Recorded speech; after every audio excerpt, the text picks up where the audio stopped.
नमस्कार बच्चों, आज के इस वीडियो में हम full wave bridge control rectifier with RL load with free wheeling diode का चर्चा करेंगे। बच्चों, आरएल लोड के बारे में हमने डिस्कशन कर लिया, लेकिन बहुत बार आपके यूनिवर्सिटी एग्जाम्स में प्लस कॉम्पिटिटिव एग्जाम्स में RL load with free wheeling diode का कॉम्बिनेशन पूछा जाता है, इसलिए हमने सोचा इस टॉपिक को भी हम कंप्लीट कर रहे हैं।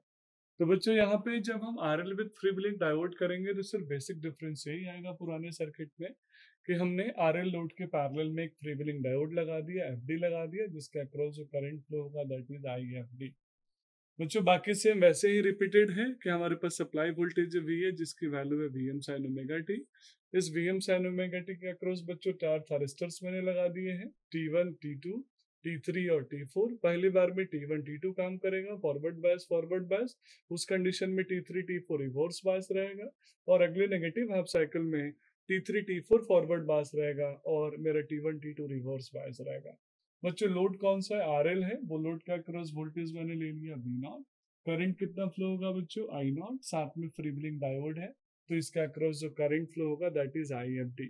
तो ये एक single phase full wave bridge rectifier with RL load with free wheeling diode का बेसिक कंस्ट्रक्शन है।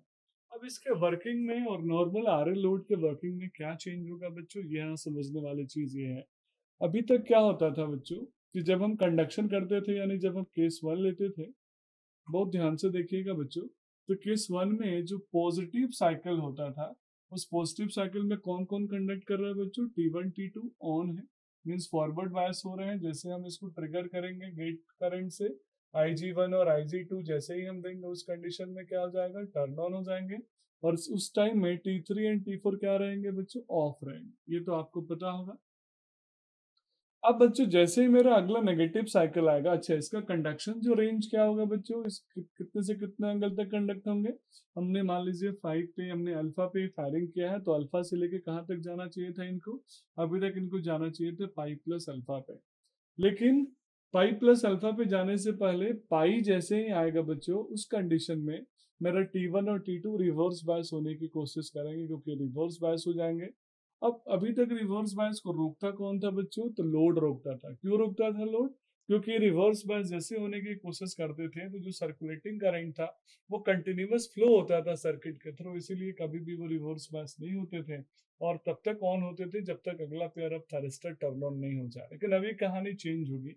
फ्री व्हीलिंग डायोड से अंतर ये आ जाएगा बच्चों कि जैसे T1 T2 हमारे पाई पे पहुंचेंगे, बहुत ध्यान से देखिएगा बच्चों, जैसे ये पाई पे पहुंचेंगे उसी टाइम में मेरा फ्री व्हीलिंग डायोड क्या हो जाएगा? ऑटोमेटिकली पॉजिटिव यानी फॉरवर्ड बायस में शुरुआत में रहेगा रिवर्स बायस, और बाद में फॉरवर्ड बायस में चला जाएगा, और ये अपने आप को यानी डिस्चार्ज कराएगा इस करंट को अपने।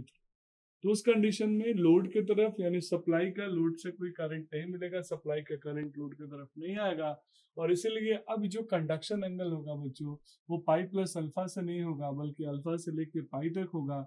और साथ में जो पाई से लेके पाई प्लस अल्फा तक का जो कंडक्शन होता था वो किसका होगा बच्चों? फ्री व्हीलिंग डायोड का। बहुत ध्यान से समझिएगा।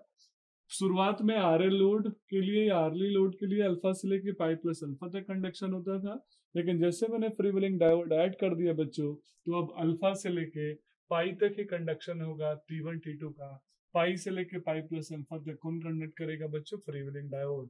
मीन्स इस ड्यूरेशन में पाई से लेके पाई प्लस अल्फा के बीच में आपको करंट मिलने वाला, आपको वोल्टेज मिलने वाला नहीं है। बहुत ध्यान से देखिएगा।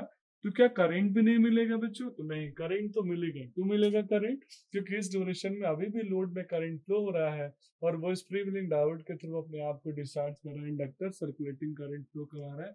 इसीलिए करंट तो हमें कंटिन्यूअस मिलेगा, अल्फा से पाई तक भी मिलेगा, और पाई से पाई प्लस अल्फा तक मिलेगा, फिर से पाई प्लस अल्फा से अगले 2 पाई तक मिलेगा, फिर से 2 पाई से 2 पाई प्लस अल्फा तक मिलेगा। बस अंतर यह है कि इस डायरेक्शन में T1 T2 का की वजह से करंट का कंडक्शन हो रहा है, और इस डायरेक्शन में फ्री व्हीलिंग डायोड की वजह से। सिमिलरली इसमें T1 T2 के वजह से, और इस डायरेक्शन में फ्री व्हीलिंग डायोड के वजह से। अब हम बच्चों यहाँ बात करेंगे अगले केस 2 की। केस 2 में क्या होगा बच्चों? केस 2 में जैसे नेगेटिव साइकिल आएगा उस कंडीशन में, यानी यहाँ मैं लिख सकता हूँ नेगेटिव साइकिल। नेगेटिव साइकिल में क्या होगा बच्चों? T3 T4 क्या करेंगे? ऑन हो जाएंगे, यानी फॉरवर्ड बायस हो जाएंगे, और जैसे ही मैं इनको गेट ट्रिगर करूंगा IG3 और IG4 करेंट से, क्या हो जाएंगे बच्चों? ऑन हो जाएंगे। और जो T1 T2 क्या रहेगा बच्चों इस कंडीशन में? रिवर्स बायस में चला जाएगा। अब इसका कंडक्शन रेंज क्या होगा बच्चों? अभी तक वही कंडक्शन रेंज होता था पाई प्लस अल्फा से लेके 2 पाई प्लस अल्फा तक, पर यहाँ पे पाई प्लस अल्फा से कहाँ तक होगा? 2 पाई तक। क्यों बच्चों? क्योंकि 2 पाई प्लस अल्फा से लेके 2 पाई प्लस अल्फा तक कौन काम करेगा यहाँ पे? अब यहाँ पे डिस्चार्जिंग होगी फ्रीव्हीलिंग डायोड के थ्रू। तो ये एक बेसिक डिफरेंस हमें दिख रहा है सर्किट में फ्रीव्हीलिंग डायोड लगाने से, कि जहाँ पे पाई प्लस 2 पाई से लेके 2 पाई प्लस अल्फा तक नेगेटिव स्पाइक मिलता था, वो यहाँ पे मिलना बंद हो गया। यहाँ पे वो कौन काम कर रहा है? फ्रीव्हीलिंग डायोड काम कर रहा है। तो यहाँ पे काम कर रहे हैं बच्चों T3 T4, यहाँ पे काम किया T1 T2, यहाँ पे काम किया फ्रीव्हीलिंग डायोड, यहाँ पे काम किया फिर से T1 T2, और यहाँ पे काम किया फ्रीव्हीलिंग डायोड। करंट बच्चों कंटिन्यूअस मिलेगा एज यूजुअल, जैसे कंटिन्यूअस हमें करंट मिलता था वही मिलेगा। बाकी रही बात रिवर्स वोल्टेज की, तो ब्रीज कन्वर्टर है तो रिवर्स में जो पीक इनवर्स वोल्टेज है, जो थारिस्टर T1 T2 का क्रॉस वोल्टेज है, थारिस्टर T3 T4 का क्रॉस वोल्टेज है, वो सेम एज यूजुअल माइनस का Vm मिलेगा उसका पीक इनवर्स वोल्टेज। बाकी ट्रिक मैं आपको बता ही चुका हूँ। जब T1 T2 कंडक्ट करेगा, यहाँ पे बच्चों ये अंतर देख लीजिएगा।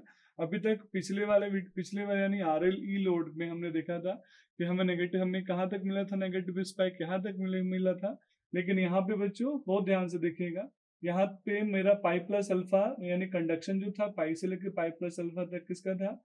यहाँ पे फ्रीव्हीलिंग डायोड का कंडक्शन था, और T3 से लेकर T4 पे इस ड्यूरेशन के अक्रॉस जो वोल्टेज अपीयर होगा वो अपीयर होगा इसी के साथ में, यानी ये वैल्यू यहाँ से। ये बस एक बेसिक सा चेंज है, तो आप इसको अच्छे से देख लीजिएगा। और सेम आप कर्व किसके लिए बना सकते हैं बच्चों? T3 एंड T4 के लिए बना सकते हैं। तो आई होप ये आपको समझ में आ गया होगा single phase full wave rectifier RL load with freewheeling diode. That's all about this video. Thank you so much.